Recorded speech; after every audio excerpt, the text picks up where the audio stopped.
Hari ini saya berbicara tentang apa yang terjadi di dalam tubuh saat berpuasa. Di sini adalah awal berpuasa, di sini 24 jam, di sini 48 dan 72 jam. Banyak fenomena ajaib terjadi saat kita berpuasa. Selama berabad-abad, tubuh kita telah berevolusi dan beradaptasi dengan berbagai kondisi kelaparan. Ada protein unik, gen, di dalam tubuh yang diaktifkan yang terkait dengan peningkatan fungsi otak dan perbaikan bagian tubuh yang berbeda. Namun, tubuh kita belum beradaptasi dengan makan yang sering setiap 3 jam. Setelah 12 jam berpuasa, hormon pertumbuhan meningkat, yang merupakan hormon anti penuaan. Hormon ini juga merupakan hormon pembakar lemak utama dan terkait dengan penyembuhan sendi dan pembentukan protein baru. Beberapa orang menyuntikkan hormon ini, tetapi saya tidak merekomendasikannya karena mereka melakukannya untuk mengobati bagian tubuh tertentu, sedangkan puasa merangsangnya secara otomatis. Puasa saja bisa meningkatkan hormon pertumbuhan. Olahraga juga meningkatkan hormon pertumbuhan. Sekresi hormon pertumbuhan dimulai setelah 12 jam dan meningkat dengan jam puasa yang lebih banyak. Pada 18 jam, tubuh mulai autofagi, suatu proses yang luar biasa di mana tubuh mendaur ulang protein lama, rusak, dan mikroba. Di antara protein yang rusak ini adalah molekul AGEs, yang terbentuk saat glukosa bergabung dengan protein, menjadi zat yang sangat lengket, yang terjadi dalam diet tinggi karbohidrat. Gula bergabung dengan protein dalam tubuh, mulai menghancurkan beberapa protein tubuh, mengganggu fungsinya, membuatnya lengket, dan menyebabkan penyumbatan. Tubuh mulai membersihkan protein ini dan mengubahnya menjadi asam amino baru untuk digunakan. Plak amiloid yang terbentuk di otak dan bagian tubuh lainnya adalah jenis protein yang bisa dihilangkan melalui autofagi. Jenis protein apapun yang tidak lagi aktif di tubuh, autofagi mulai membersihkannya dan meregenerasi jaringan yang dimulai setelah 18 jam puasa dan semakin intensif dengan jam puasa yang lebih lama. Setelah 24 jam, tubuh mulai menghabiskan glikogen, yaitu glukosa yang disimpan di hati. Saat glikogen hati berkurang, Anda lebih bergantung pada keton sebagai bahan bakar alternatif. Jika Anda memiliki hati berlemak, tubuh mulai menggunakan lemak ini dan mengubahnya menjadi keton, memungkinkan tubuh akhirnya beralih menggunakan energi yang disimpan, mulai menggunakan keton, yang merupakan bahan bakar yang lebih baik.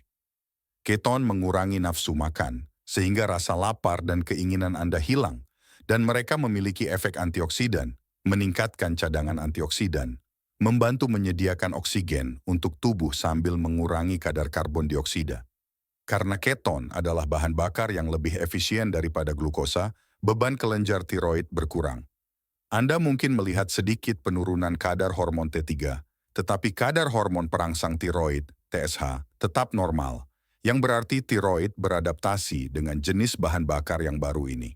Sesuatu hal luar biasa yang terjadi setelah 24 jam adalah bahwa peradangan menurun secara signifikan.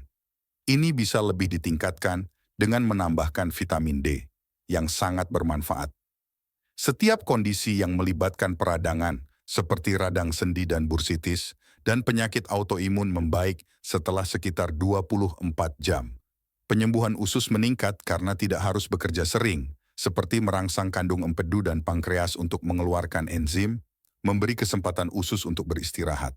Jika Anda memiliki SIBO, pertumbuhan bakteri usus kecil, puasa memperbaikinya.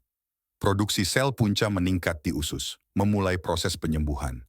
Keton adalah bahan bakar yang lebih baik untuk jantung daripada glukosa, meningkatkan fungsi jantung, pembuluh darah, dan fungsi otak. Ada sesuatu yang disebut BDNF, faktor yang membantu meregenerasi sel-sel otak. Otak mulai memperbaiki dirinya sendiri saat berpuasa selama 24 jam.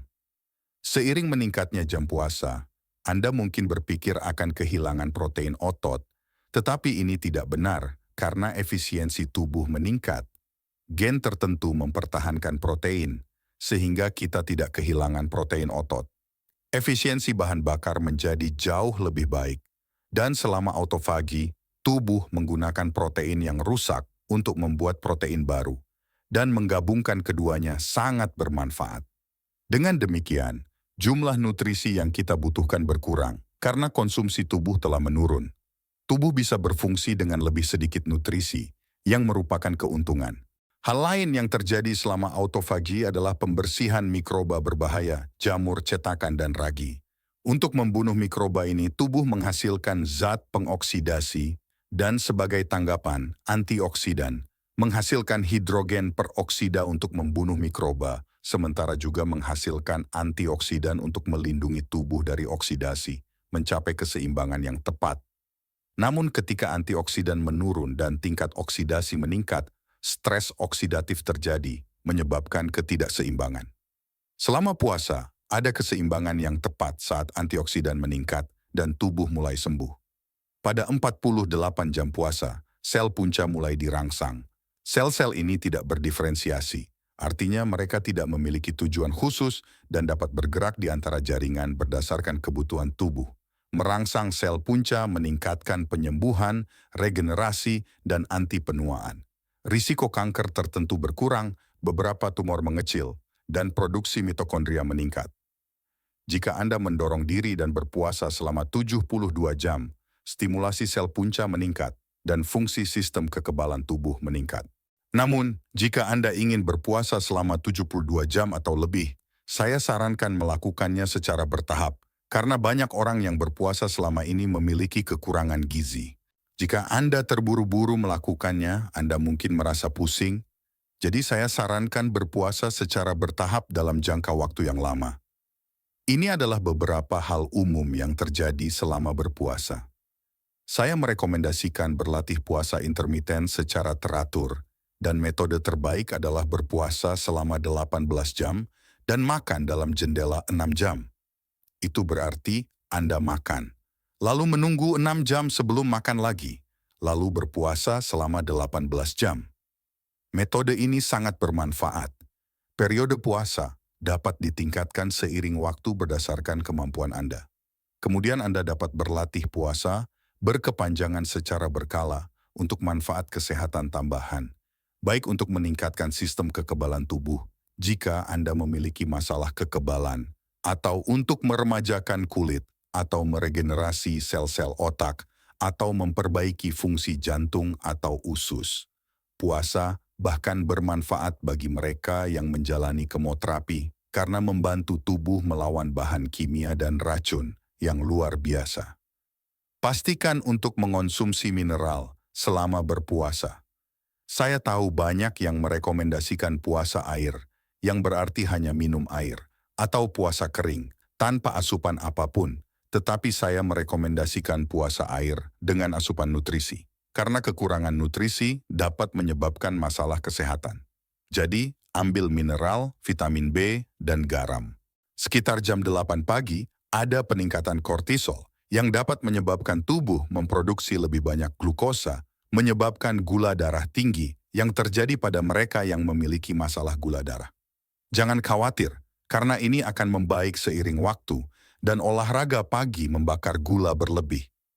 Selama berpuasa, glukosa tidak berasal dari makanan tetapi dari hati yang memproduksi jumlah berlebih.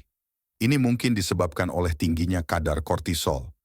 Saya ingin menjelaskan hal ini, dan saya akan menyertakan tautan tentang fenomena ini yang disebut fenomena fajar.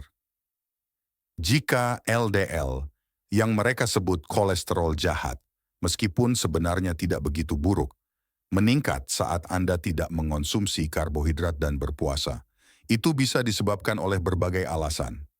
Salah satu fungsi LDL adalah mengangkut kolesterol ke berbagai jaringan. Selama berpuasa, proses penyembuhan utama terjadi. Dan kolesterol adalah bahan mentah yang dibutuhkan oleh membran sel dan otak untuk menghasilkan hormon, vitamin D, dan asam empedu. 40% kolesterol digunakan untuk menghasilkan membran sel, yang penting untuk melindungi sel dan memungkinkan nutrisi masuk dan keluar.